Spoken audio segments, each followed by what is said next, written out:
ਅੱਜ ਦਾ ਸਰਨਾਮਾ ਜਿਹੜੇ ਹੁਣ ਜਿਨ੍ਹਾਂ ਨੇ ਜੁਆਇਨ ਕੀਤਾ ਹੈ ਸਾਨੂੰ ਕਲਾਸਿਕ ਟਾਈਮ ਨੂੰ ਜੁਆਇਨ ਕੀਤਾ ਉਹਨਾਂ ਨੂੰ ਦੱਸ ਦਈਏ ਕਿ ਅੱਜ ਦਾ ਸਾਡਾ ਸਰਨਾਮਾ ਹੈ ਦੋਸਤੀ ਕਿਹਨੂੰ ਕਹਿੰਦੇ ਨੇ। ਜੀ ਆਖਾ। ਹੈਲੋ ਜੀ, ਵਾਲੇਕੁਮ ਅਸਲਾਮ। ਅੱਛਾ, ਆਪਣਾ ਰੇਡੀਓ ਬੰਦ ਕਰ ਦਿਓ ਜਿਹੜਾ ਤਾਂ ਕਿਤੇ ਦੂਰ ਵੀ ਲੱਗਾ ਹੋਇਆ ਕਿਤੇ।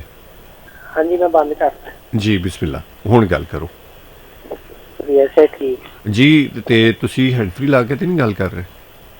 ਨਹੀਂ ਮੈਂ ਵੈਸੇ ਹੀ ਗੱਲ ਕਰ। ਹਾਂ ਚਲੋ ਬਿਸਮਿਲ੍ਲਾ ਜੀ, ਫਰਮਾਓ। ਆਪਣਾ ਨਾਮ ਦੱਸੋ ਪਹਿਲੇ। ਮੇਰਾ ਨਾਮ ਮੋਹਸਿਨ ਹੈ।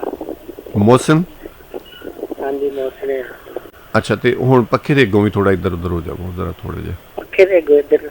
ਹਾਂ ਠੀਕ ਹੈ। ਹੁਣ ਠੀਕ ਜੇ? ਹਾਂ ਹੁਣ ਠੀਕ ਹੈ ਜੀ। ਦੋਸਤੀ ਕੀ ਹੈ? ਮੈਂ ਵੈਸੇ ਹੀ ਸਰਚ ਕੀਤਾ ਤੇ ਤੁਹਾਡਾ ਉੱਤੇ ਸ਼ੋਅ ਚੱਲ ਰਿਹਾ ਸੀ, ਮੈਨੂੰ ਤਾਂ ਟੌਪਿਕ ਵੀ ਨਹੀਂ ਪਤਾ ਕੀ ਹੈ। ਚਲੋ ਕੋਈ ਗੱਲ ਨਹੀਂ, ਮੈਂ ਦੱਸਦਾ ਹੈ ਨਾ ਦੋਸਤੀ ਕਿਹਨੂੰ ਕਹਿੰਦੇ ਨੇ। ਹਾਂਜੀ, ਦੋਸਤੀ ਕਿਹਨੂੰ ਕਹਿੰਦੇ ਨੇ? ਦੋਸਤੀ ਉਹਨੂੰ ਕਹਿੰਦੇ ਨੇ ਜਿਹੜਾ ਮੁਸ਼ਕਿਲ ਵੇਲੇ ਕੰਮ ਵੀ ਆਏ ਕਿਸੇ ਦੇ। ਠੀਕ ਹੈ। ਤੇ ਕਿਸੇ ਦਾ ਅਹਿਸਾਸ ਕਰੇ। ਠੀਕ ਹੈ। ਅੱਜ ਕੱਲ ਤੇ ਦੋਸਤੀ ਮਤਲਬ ਦੀ ਨਹੀਂ, ਅੱਜ ਕੱਲ ਨੂੰ ਛੱਡ ਦਿਓ, ਤੁਸੀਂ ਦੱਸ ਦਿੱਤਾ ਨਾ ਕਿਸੇ ਦਾ ਅਹਿਸਾਸ ਕਰੇ ਔਰ ਮੁਸ਼ਕਿਲ ਵੇਲੇ ਕੰਮ ਆਵੇ, ਉਹਨੂੰ ਦੋਸਤ ਕਹਿੰਦੇ ਨੇ। ਹਾਂਜੀ, ਇਸ ਤੋਂ ਇਲਾਵਾ ਹੋਰ ਵੀ ਕੁਝ ਕਹਿਣਾ ਚਾਹੋਗੇ?